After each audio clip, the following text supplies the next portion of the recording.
बसस्थानक गंगाखेड शहरातील बसस्थानक परिसरात पसरलेली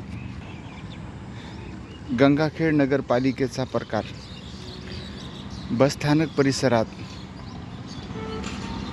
जवळपास 15 दिवस झाले असतील बघा, असे ढिग साचलेले आहेत नगरपालिकेचे. हे कब्रस्तानची भिंत आहे, बसस्थानकाचा एरिया आहे, महत्त्वाचा भाग आहे. आणि अशा ठिकाणी ही घाण पसरलेली आहे. गंगाखेडच्या मुख्य अधिकाऱ्यांनी मागे एक बैठक घेतली होती सकाळी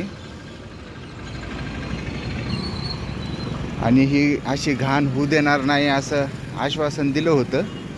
पण काही नाही, हे नारळाचे सोलून फेकून दिलेले सिल्के, हे अशा प्रकारे घाण आहे बसस्थानक परिसरात. नगरपालिका काही लक्ष देत नाही. नगराध्यक्षांनी सुद्धा मोठमोठाली आश्वासनं दिलेत, पण अस्तित्वात काही नाही.